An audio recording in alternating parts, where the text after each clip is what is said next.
제목은 하나님을 가까이 하라 하는 이런 제목이 되겠습니다. 결국 오늘 이 하신 말씀이 하나님을 가까이 해야 된다 하는 이런 가르침을 우리에게 주고 있다는 그런 내용입니다. 자, 이스라엘은 하나님의 택한 받은 백성으로 모세를 통해 주신 삶의 지침대로 순종하면서 하나님의 백성답게 살아야 했다는 사실입니다. 그러나 그들 앞에 놓인 현실은 언제나 유혹이 많고 우상을 숭배함으로 하나님과 멀어지게 하는 일들이 많이 놓여져 있다는 사실입니다. 그래서 그들이 정신을 차리고 깨어있지 않으면 그들은 하나님이 싫어하는 일에 몰두해서 결과적으로 하나님과 멀어지고 하나님의 진노를 사게 되는 이런 결과가 오게 될 것이다 하는 거죠. 자, 그리하면 그들의 길은 멸망의 길로 가게 될 것이다 하는 사실입니다. 그래서 오늘 여기에서 가르치는 바 이제 우상을 멀리하고 또 각종 조각들을 깨뜨리고 부수고 이렇게 해야 되는데 이것은 결국 무엇 때문이냐? 하나님을 가까이 해야 하는 일이기 때문에 그렇다는 겁니다. 자, 이스라엘 백성들은 광야 몇 년이죠? 40년 동안 긴 여정을 지나 이제 눈앞에 가나안 땅이 놓여지게 되어 있습니다. 자, 그들이 모였던 땅은 모압 평지라 그랬어요. 느보산이 뒤에 있고 물론 나중에 모세는 그 느보산 위에서 생을 마감하게 됐죠. 저 멀리 가나안 땅을 바라보면서 거기에는 들어가지 못하고 마감하게 됐는데 이제 거기에서 마지막으로 이제 유대 백성들에게 권면한 내용이 쭉 이렇게 나오고 있죠. 그래서 가나안 땅은 젖과 꿀이 흐르는 땅이고 풍성한 열매와 안정된 삶을 살 수 있는 좋은 땅이며 일찍이 하나님께서 약속해 주신 땅입니다. 그 땅이 바로 저 멀리 요단강 넘어 저 멀리 가나안 땅이 보이는 거예요. 이 모압 평지에 모인 이스라엘 백성들. 자, 이제 저 요단강만 건너면은 가나안 땅이다 싶어서 꿈에 그리던 가나안 땅이 가까이 왔을 때 이스라엘 백성들의 마음은 들떠 있었어요. 마음이 붕 떠 있는 겁니다. 야, 저기에만 가면 가나안 땅, 젖과 꿀이 흐르는 땅, 풍요의 땅, 우리가 안정적으로 살 수 있는 땅이 바로 저기다 싶어가지고 마음이 들떠 있는 겁니다. 마치 소풍을 가기 위해서 전에는 그랬죠. 내일 소풍 간다 하면은 초등학교 때 전날 저녁에 잠이 안 오죠. 요즘도 소풍 가나요? 예나의 예빈이? 소풍 없어요, 요즘은? 예, 우리는 초등학교 때 옛날 국민학교 때 소풍 간다 하면은 전날 저녁에 잠이 안 왔어요. 마음이 붕 떠가지고. 아마 제가 서울에서 노인학교를 오랫동안 했는데 봄, 가을에 꼭 소풍을 갔거든요. 그 아침에 버스 앞에 일찍이 나와 있어요. 아침 일찍. 한 9시 출발을 한다 해도 그때는 좀 일찍 출발해. 한 8시 출발한다 해도 7시 안 돼서 그냥 버스 앞에 앉아 있는 겁니다. 아, 왜 이렇게 일찍 오셨어요? 하니까 도저히 잠이 와야지. 네, 일찍 깨가지고 잠이 안 와서 일찍 챙겨가지고 1시간 이상 전에 버스 앞에 와서 기다리는 겁니다. 어떤 조금 지혜로운 사람은 시간 봐가지고 딱 버스 출발할 때 그 점에 오기도 하는데 일찍 와서 기다리는 것이 뭐냐면 마음이 들떠 있는 거예요. 소풍 간다 하는 이런 마음. 이스라엘 백성들의 마음이 바로 그런 상태가 되었다는 사실이죠. 그래서 그들의 마음에 드디어 가나안이다. 하나님이 약속하신 땅은 얼마나 좋을까. 이제 떠돌아다니는 이 생활도 끝인 거지. 가나안에 가면 크고 멋진 집을 지을 거야. 모두 내 집을 부러워할 것이다. 지난번에 정탐꾼들이 가져왔던 그 포도 기억하지? 포도 한 송이를 큰 막대기로 끼워서 두 장정이 메고 가는 이 정도 포도, 그만큼 풍요의 땅이라는 거죠. 그 탐스러운 포도는 정말 최고여서 가나안 사람들은 농사를 짓고 어떻게 예배를 드릴까? 그래서 우리 성막과 제단이랑 어떻게 다를까? 어쨌든 가나안은 광야에서 살던 것보다 훨씬 더 좋을 거야. 그럼 이제부터는 좋은 일만 계속 생길 거야 하면서 그들의 마음에는 꿈이 부풀어 있는 겁니다. 야, 저 땅은 그야말로 지상 낙원과 같은 그런 땅으로 생각해요. 왜냐하면 출애굽, 애굽의 그런 고난의 생활, 종으로서 지내고 광야 40년 동안에 얼마나 집 떠나면 고생이라 그러지 않습니까? 집 떠나면 고생이에요. 사실은 우리가 어디를 간다 하지만은 그래서 광야길을 이렇게 지나오면서 이제 바로 저 강만 건너면은 약속의 땅, 꿈의 땅, 가나안 땅에 가게 된다는 그 생각에 다 꿈에 부풀어 있는 이스라엘 백성들입니다. 자, 이렇게 가나안 땅을 이제 앞두고 이스라엘 백성들은 큰 기대에 들떠 있었는데, 하지만 모세는 이스라엘 백성들의 마음과는 달랐습니다. 차분하게 그의 마음은 달랐어요. 가나안 땅은 오랜 역사와 그들만의 문화와 전통이 있는 곳이기 때문에 이스라엘 백성들이 하나님의 백성으로서 살아가려면 많은 충돌이 불가피한 그런 상황이기 때문에 그래요. 저 땅에는 그들만의 전통이 있고 그들이 섬기는 신들이 있고 그들의 문화가 있고, 그래서 하나님의 백성들이 거기에 들어가 살려고 한다면 여러 가지 많은 충돌이 있을 수밖에 없다 싶어서 모세의 마음은, 이스라엘 백성들은 들떠 있는데 모세는 이거 아닌데 저들에게 뭔가 분명한 깨우침을 주고 저 땅에 들어갈 수 있도록 해야지, 이렇게 모세의 마음속에는 그런 마음을 가지게 되었어요. 우리가 하는 말이 있죠. 로마에 가면 로마의 법을 따르라 하는 그런 말이 있죠. 이것은 뭐냐면 사람은 주변의 환경과 문화에 큰 영향을 받고 사는 존재다 하는 사실입니다. 그래서 일찍이 맹자의 어머니는 그 아들을 교육하기 위해서 이사를 몇 번 했죠? 3번이나 이사를 하게 되었어요.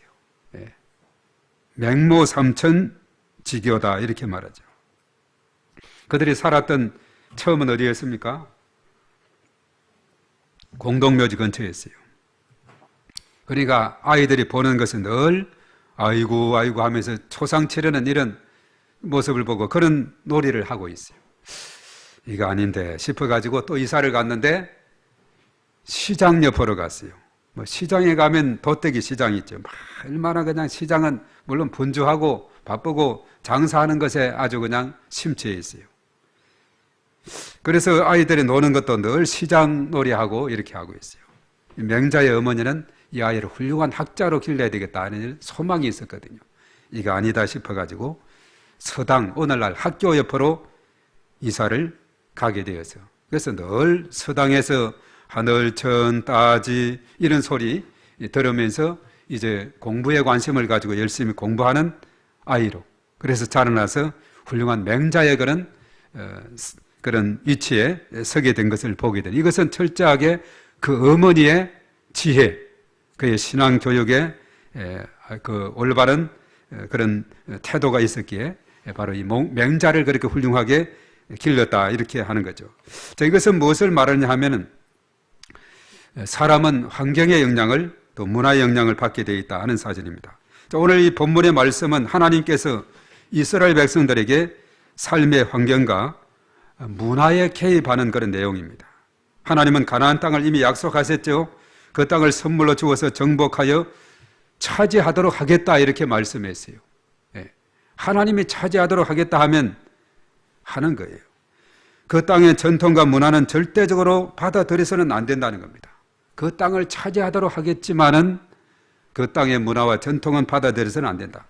왜냐하면 가나안 문화는 하나님과 멀어지게 하는 문화이기 때문에 그래요. 이스라엘 백성들이 하나님과 가까이 하는 삶을 살기 위해서는 불가피한 그런 명령입니다. 그래서 오늘 이 시간은 하나님은 왜 가나안 문화를 반대하는, 척결하라고 하는, 진멸하라고 하는 그런 명령을 내렸을까? 이런 관점에서 우리가 오늘 이 말씀을 살펴봅니다. 첫 번째 생각할 것은 뭐냐면 사람은 주변 환경과 문화의 영향을 받기 때문이다 하는 사실입니다. 자, 하나님이 약속하신 가나안 땅에는 이미 몇 부족이 살고 있었어요? 7부족이 살고 있었죠. 자, 7부족이 누구누구인지 한 번 더 우리 1번 체크를 한번 해보도록 하겠습니다. 1절. 자, 1절 우리 한번 비춰주시고, 자, 7족속 이름을 우리가 분명히 알아야 됩니다. 자, 아래쪽에 그 중반부터, 여러 민족부터 우리 다 같이 시작. 여러 민족, 헷 족속, 기르가스 족속, 아모리 족속, 가나안 족속, 브리스 족속, 히 족속, 여부스 족속. 예. 자, 그들의 특징이 뭡니까? 너보다 많고 힘이 센 일곱 족속이다. 이렇게 말하고 있어요. 예. 자, 일곱 족속이 오랜 전통과 역사와 풍습을 지닌 채 그 가나안 땅에 살고 있는 겁니다. 그들은 힘이 세다 그랬어요. 전에 정탐꾼들이 보고했죠. 아낙 자손들, 키가 장대 같은 사람들, 성은 견고하고 또 거기에 사는 사람들이 아주 무시무시하게 건강하게 근육질이 뛰어나고 우리 광야 생활 40년 동안 지내다가 물론 먹기는 먹었지만 만나와 메추라기 또 하나님께서 주시고 물도 주어서 먹었지만은 그들 이 가나안 족속들에 비하면 너무나 연약한 존재로 정탐꾼 중에 10사람이 그랬죠. 우리는 도저히 안 됩니다. 그 땅 정복할 수 없습니다. 그러나 두 사람은 달랐습니다. 두 사람 누구죠? 예, 여호수아와 갈렙의 보고를 보면은 하나님이 우리와 함께 하시면은 이제 영상으로 돌리죠. 하나님 우리와 함께 하시면은 우리가 그 땅을 정복할 수 있노라고. 나머지 10사람은 우리 안 된다 안 된다. 우리 거기에 갔다가는 우리가 그들의 밥이 될 것 같다. 우리가 그들의 밥이 될 것이다.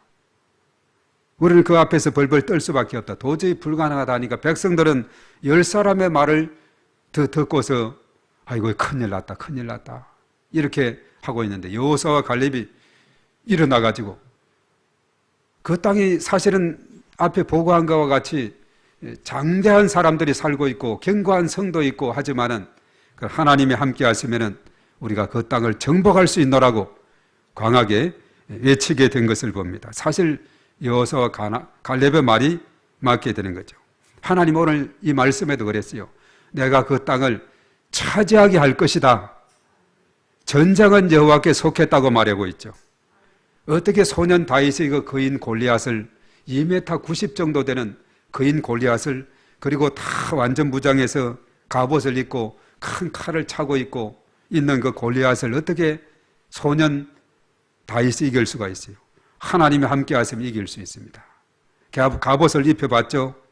사울이 입혀봤어요.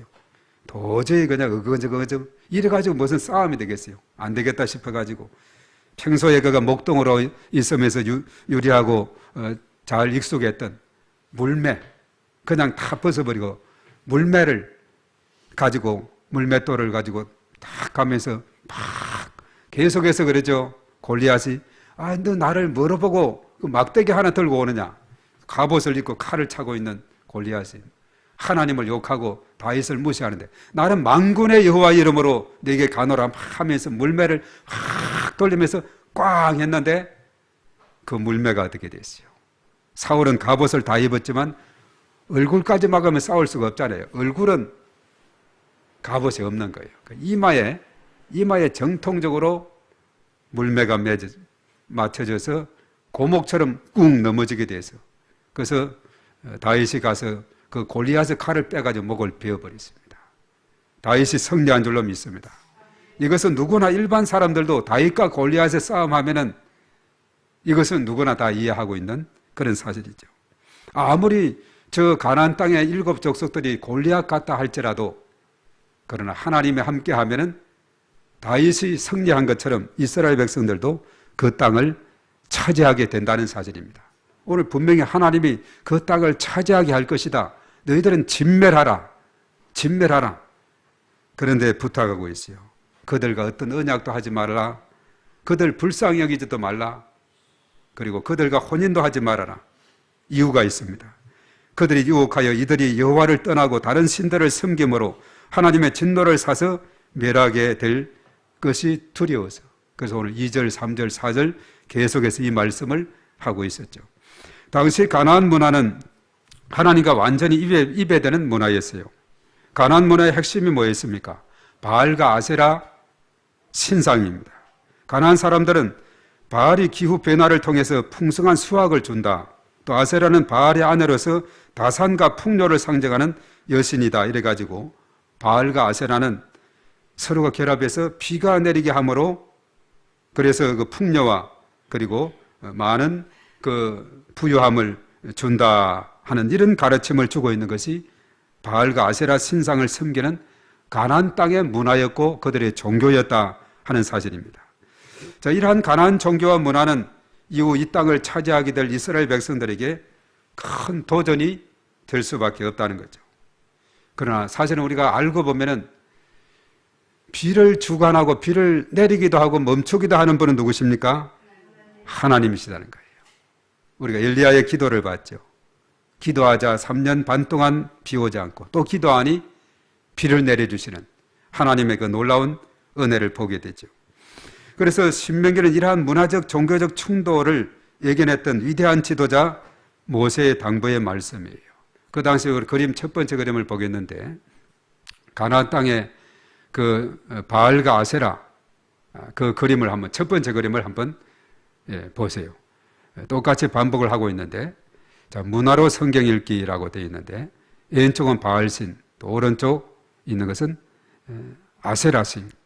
이들이 결합해서 비를 내려줌으로 가나안 땅에 농사 짓는 그들에게 풍성한 수확을 준다 해가지고 이것을 전적으로 의지하는데 진정한 우주 만물을 주관하시고 천지를 창조하셨고 비를 멈추기도 하고 내리기도 하는 분은 하나님이시다 하는 것 성경에 수없이 많이 기록이 되어 있죠.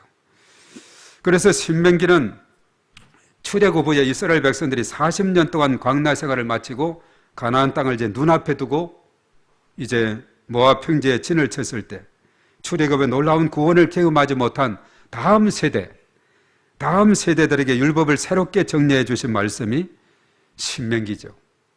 우리가 모세오경 하면 창세기, 출애굽기, 레위기, 민수기, 신명기인데 이 신명기는 사실은 그 율법을 모세오경의 율법을 다시 한번 정리 요약한 것이 신명기입니다. 그것은 다음 세대, 물론 출애굽할 때 20세 이하와 광야에서 태어난 사람, 우리가 처음 출발할 때나 거의 가나안 땅 이제 모압 평지에 모였을 때나 거의 인구가 60만 이상이 됐죠. 다만 1780명 정도 적은 숫자였지 60만 3550명 처음 출발할 때.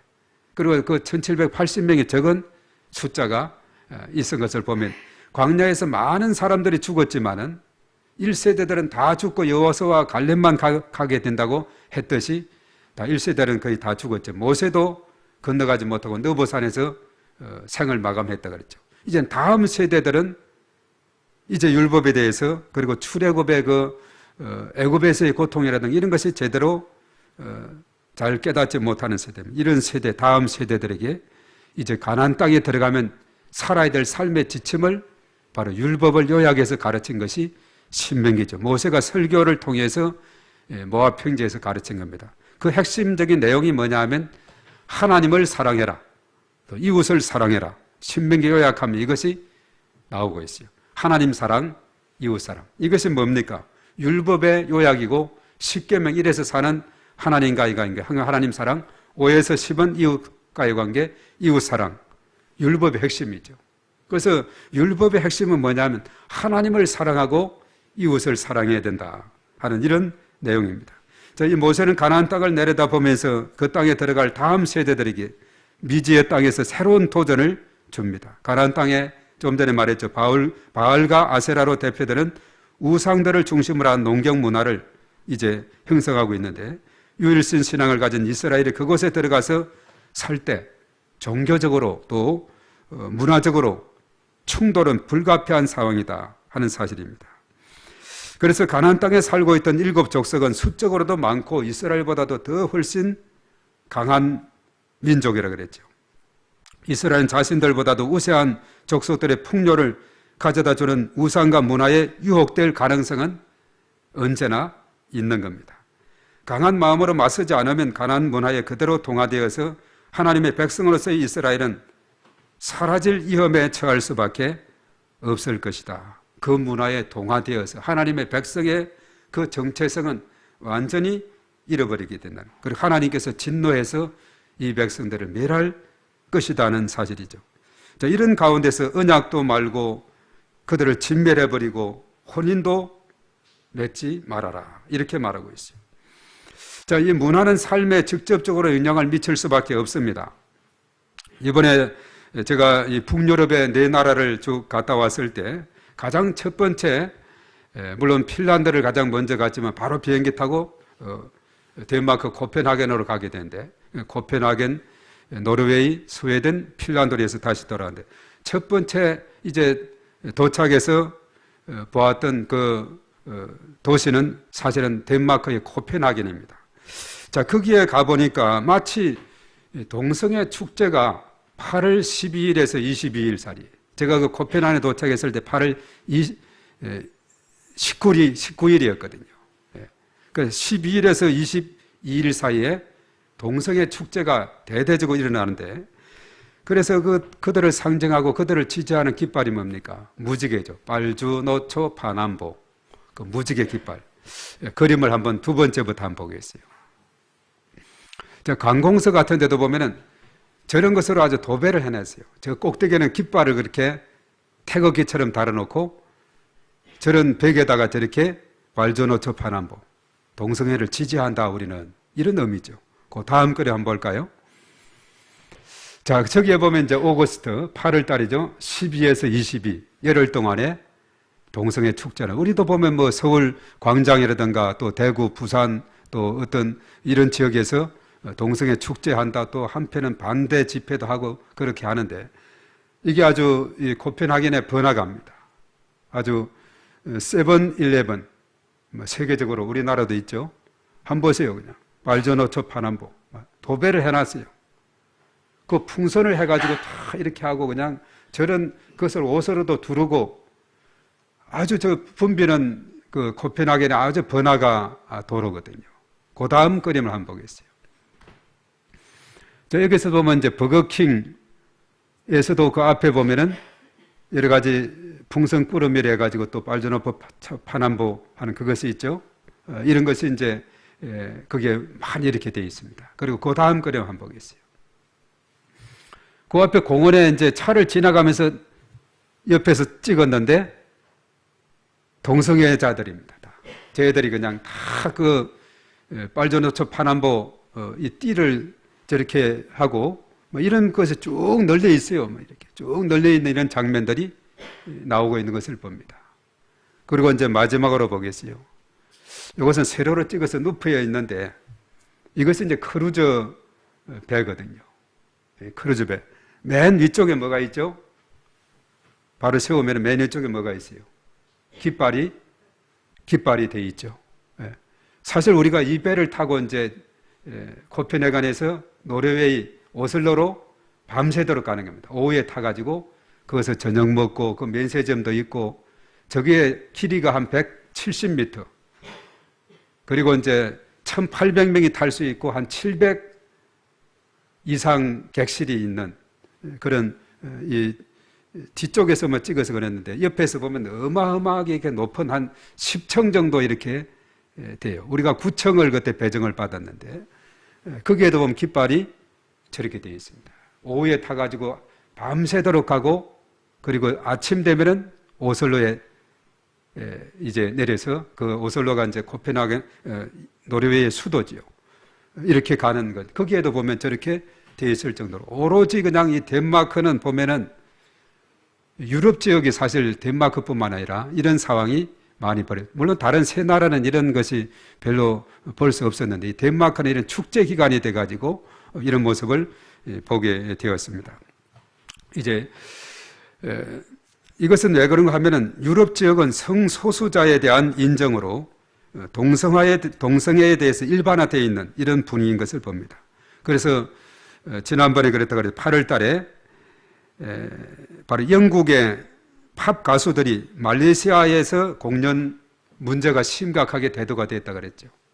말레이시아는 이 동성애를 반대하는 나라이기 때문에 이들이 공연을 가가지고 더 1975라는 보컬 매트 힐리라는 그 그룹에서 갔는데, 말레이시아는 이 동성애를 반대하기 때문에 그 정부의 동성애 규제를 비난하고 욕설을 내뱉고, 그리고 남성끼리 서로가 입을 맞추고 하면서 동성애 이런 표시를 하게 되었어요. 그래서 말레이시아 정부에서는 가감하게 그들을 불법이다 해가지고 고소해가지고 벌금을 내라. 그리고 남은 일정을 다 취소해라. 이렇게 하고 있어요.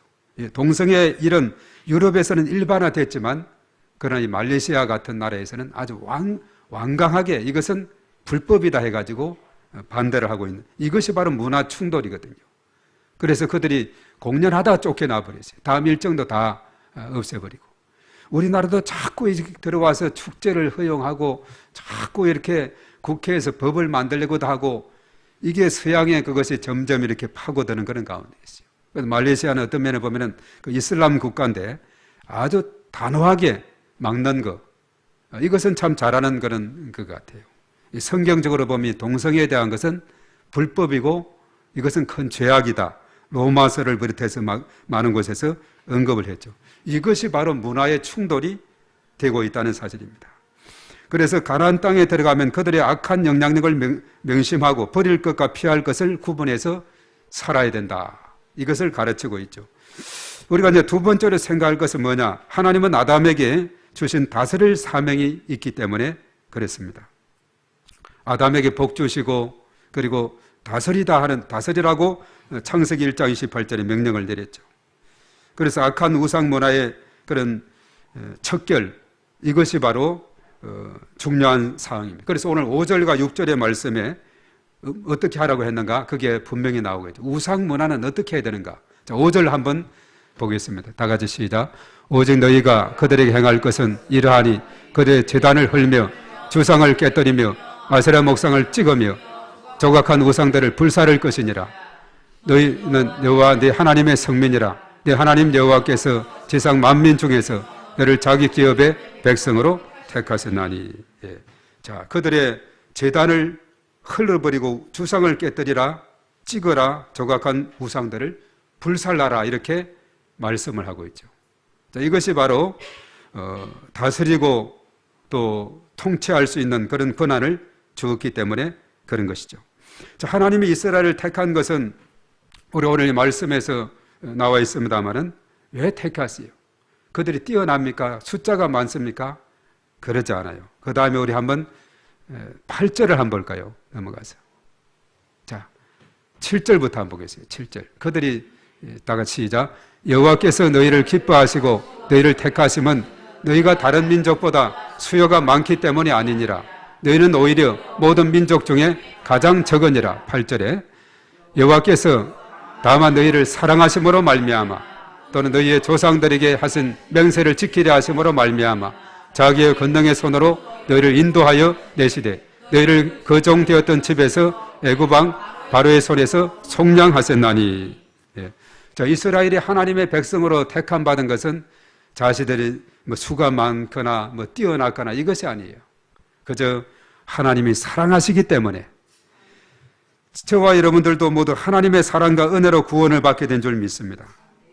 그러니 이제는 악한 세상 문화의 지배를 받는 삶이 아니라 그 문화의 악한 실체를 드러내는 사람이 되어야 된다는 사실입니다. 그저 우리는 하나님의 은혜로 구원을 받게 되었어요. 하나님께서 사랑하기 때문에. 또 이스라엘도 사실은 그의 조상들에게 약속했던 그 약속을 지키기 위해서 애굽에서 구출하시고 광야길을 지나서 이제 가나안 땅을 목전에 두기까지 여기까지 인도하시고 앞으로는 그 땅을 정복해서 거기에서 정착하도록 할 것이다, 이렇게 말했습니다. 그래서 주도적으로 다스리고 통치하는 그런 삶을 살아가는 선도적인 삶을 살아갈 것을 말합니다. 이제 마지막으로 우상 숭배는 하나님의 심판이 따르기 때문에 그랬습니다. 10절의 말씀을 한번 볼까요? 10절의 말씀으로 다 같이 시작. 그를 미워하는 자에게는 당장의 보응을 하여 멸하시나니 여호와는 자기를 미워하는 자에게 지체하지 아니하시고 당장에 그에게 보응하시느니라. 예. 바로 우상 숭배하면 하나님의 심판이 있기 때문에 그래요. 앞에 9절과 신명기 5장에서 물론 보면은 그렇죠. 나 외에 다른 신을 두지 말라 했어요. 그리고 하나님께 다른 신을 절하지 말고 하나님을 잘 섬기게 되면 자손 1000대까지 복을 줄 것이다, 그렇게 말했어요. 그러나 나를 미워하고 우상을 섬기는 자들에게는 3, 4대까지 하나님께서 벌을 내려주신다. 바로 하나님은 뭡니까? 행한 대로 갚으시는 분이십니다. 잘한 자는 상을 주고 못한 자는 벌을 주죠. 그래서 이것은 궁극적인 날 여호와의 날에 있게 될 것이라 했어요. 그 날은 의인들에게는 상급을 받지만 악인들은 벌을 받는 날이다 하는 겁니다. 바로 그 날은 주님의 오시는 재림의 날을 의미하는데, 자, 우리는 이 땅에 살아가면서 날마다 영적인 싸움을 살게 되어 있습니다. 주님 오시는 그때까지 꾸준히 영적인 전쟁이 있게 돼요. 세상의 문화는 하나님과 반대되는 문화, 어둠의 문화이기 때문에 그랬습니다. 그래서 몇 가지 예를 들어보면 그랬습니다. 언어 폭력 문화. 중고등학생들을 대상으로 설문조사인데 41.8%가 또래 친구들에게 언어 폭행을 당했다. 또 교내에서 쉬는 시간에 언어 폭력으로 그런 경험이 있다. 이런 사람들이 그렇게 많이 40%가 넘는 숫자가 나오게 되었어요. 성경은 말하고 있습니다. 잠언 4장 24절에 구부러진 말을 내 입에서 버리며 빗두르진 말을 내 입술에서 멀리하라. 그리고 잠언서에는 참 그런 말씀이 많죠. 15장에 보면 1절에 유순한 대답은 분노를 시기해도 과격한 말은 노를 격동한다. 그렇게 말합니다. 그리고 4절에 온순한 해는 곧 생명나무이지만 패역한 해는 마음을 상하게 한다. 이렇게 말했어요. 이 언어라는 것이 참으로 중요해요. 우리가 민수기 14장 28절에 내 말이 내 귀에 들린 대로 내가 시행할 것이다. 광야길 이스라엘 백성들이 그랬죠. 그들이 불평하고 하나님의 은혜를 주시고 만나 주시고 메추라기 주시고 바위를 터뜨려서 물도 주시고 하늘을 막아서 구름 기둥으로 밤에는 불 기둥으로 훈련하게 해주시고 이렇게 여러 가지 도와줬지만 또 어렵고 불편하는 일이 있으면 그저 원망하고 불평하고 애굽이 오히려 낫다 하면서 이렇게 했는데 내 말이 내게 들린 대로 행할 것이다. 이렇게 말했죠. 그래서 우리가 얼떨결에 아무도 모른다 할지라도 우리의 말을 이렇게 좋은 말로, 희망의 말로, 소망의 말로, 또 격려하고 도와주는 그런 말로 해야 되겠다는 사실, 축복의 언어를 써야 되겠다는 것을 말해주고 있죠. 그래서 사람은 그 입의 대답으로 말미암아 기쁨을 얻나니 때에 맞는 말이 얼마나 아름다운고. 잠언서 25장 11절이죠. 그리고 에베소서 4장 29절에 11절은 그렇게 말해요. 경우에 합당한 말은 아로새긴 언쟁반 검사가다 이렇게 말합니다. 그리고 무릇 더러운 말은 너희 입 밖에도 내지 말라. 듣는 자들에게 은혜를 끼치게 하라 이렇게 말했습니다. 이 언어라는 것이 너무나도 중요한, 이것이 문화가 되고 있어요. 저 놀이터에서, 공원에 놀이터에서 보면 중학생쯤 되는 아이들이 노는 거 가만히 들어보면 그래요. 욕 아니면 말이 안 되더라고요. 서로가 여자애 너댓 명 앉아서 서로 이야기하는데 여자애들도 그래요. 그저 그냥 욕이 그냥 달려있어. 이게 문화거든요. 영향을 또 받게 돼 있는 거예요, 친구들은. 그래서 이런 것을 우리가 하나님 말씀을 가지고 잘 우리가 네 말이 내게 들린 대로 행하리라 했으니 우리가 축복의 언어, 바로 용기를 주는 언어, 격려하는 언어, 이런 언어들을 우리가 많이 써야 되겠다는 거죠. 그리고 사실 또 문화가 있습니다. 음주 문화가 있습니다. 알자지라 방송에서 한국은 세계 최악의 음주 문화를 가진 나라다. 중앙일보에 언젠가 나왔어요. 갈수록 심각해지는 대한민국의 음주 문화다. 그렇게 언급하고 있습니다. 그런데 에베소서 5장 18절에 술 취하지 말라 이런 방탕한 것이니 오직 성령으로 충만함을 받아라 그렇게 말했습니다. 그리고 물질 만능 문화, 추정 60분에서 물질 만능 문화가 만들어낸 친부 살해 참극이다 해서 돈은 피보다 진했다 이렇게 말하면서 얼마나 참 잘못된 문화입니까? 식을 줄 모르는 또 비트코인 열풍, 한탕주의, 물질 만능주의, 투데이 신문에서 보도하고 있는데 우리가 디모데전서 6장 10절에 보면 돈을 사랑함이 일만하게 뿌리가 된다. 마태복음 또 6장 24절에 말하죠. 한 사람이 두 주인을 섬기지 못할 것이다. 이렇게 말하면서 우리가 이 땅에 살아가면서 가장 중요한 것은 하나님에 대한 신앙이 중요하다 하는 것을 말해주고 있어요. 그 외에 우리나라는 서열을 따지는 문화, 군대식 명령이 통용되는 문화, 혈연, 지연 등을 중시하는 뭉치는 끼리끼리 문화, 이 사라져야 할 구습들이다 이렇게 말하고 있어요. 교회도 마찬가지예요. 오랜 텃세라든가 잘못된 소그룹 문화, 또 형제관계를 깨는 악습이 있다면 이것을 점점 변화시키고 모두가 다 이제 갓 들어온 사람이나 오래된 사람이나 더불어 함께 뭉칠 수 있는 이런 지혜가 참으로 필요하다는 사실을 우리가 깨닫게 됩니다. 자, 이스라엘 백성들은 가나안 땅에 들어가서 직면할 문화 충돌에 대한 염려가 바로 우리 현실에도 언제나 적용이 되고 있다는 사실이죠. 그래서 그리스도인은 세상에서 이런 문화적 싸움을 매일 싸우면서 살아갑니다. 세상의 관습, 타락한 그 제도, 집단의 죄에 대한 암묵적인 강요, 이런 거 마주치면서 우리가 살아가는데, 육신의 정욕과 안목의 정욕과 이생의 자랑을 구하며 살도록 우리를 계속해서 유혹하고 있는데, 그럴 때마다 살아있는 하나님의 말씀, 변치 않는 진리의 그 말씀이 넉넉히 이기는 삶을 인도해 주실 줄로 믿습니다. 자, 그래서 결과적으로 우리는 뭐냐? 하나님을 가까이 하는 삶을 살아서 하나님께 기쁨을 주고, 또 하나님께서 기뻐하시게 될 때 우리에게 놀라운 은혜와 복으로 충만하게 채워주시게 될 줄로 믿습니다. 이런 하나님의 놀라우신 은혜와 복이 저와 여러분들에게 가정에 충만하게 임하게 되기를 주의 이름으로 축복합니다. 우리 다 같이 오늘 이 말씀 생각하면서 하나님 앞에 간절히 기도하면서 우리가 세상 문화에 젖어드는 것이 아니라 오히려 세상을 향해서 빛이 되고 소금이 되고 그리스도의 향기를 바라는 그런 복된 삶이 되어야 되겠습니다. 우리 다 같이 기도합니다. 주여, 살아계신 하나님 감사합니다. 우리가 이 땅에 살아가면서 세상의 여러 가지 문화와 또 전통 가운데서 참으로 우리가 거기에 젖어들 수 있는 그런 유혹들이 많지만은 우리는 하나님 말씀의 기준에서 언제나 말씀의 가르침대로 순종하며 살아가는 저들이 되게 도와 주시옵소서. 참으로 온 열방 가운데서 보면은 성경에 잘못된 입에 된 그런 잘못된 문화들이 온 세상에 두루두루 퍼지고 있는 것을 보게 됩니다. 가나안 땅에는 이미 바알과 아세라 상을 통해서 참으로 우상 숭배가 만연하고, 또한 그 땅에 참으로 오랜 전통 그런 것이 하나님 또 문화와 입에 드는 그런 상황들이 있었기에 오늘 모세를 통해서 이제 저 땅에 들어갈 다음 세대, 이제 이스라엘 백성들을 향해서 어떻게 살아야 될 것인가, 오늘 신명기 7장 서두에서 참으로 잘 그 지침을 주고 있음을 깨닫게 됩니다. 우리가 하나님의 부름을 받고 하나님의 사랑을 힘있게 된 것, 오직 하나님의 은혜로 되었다는 사실 우리가 깨달을진데, 그저 하나님 앞에 감사하며 하나님의 영광을 위해서 하나님을 가까이 하며 살아가는 이런 복된 삶을 통해서 하나님께는 영광이 되고 우리의 삶 가운데 큰 축복으로 이어지는 이런 아름다운 삶이 우리에게 있게 하여 주시옵소서.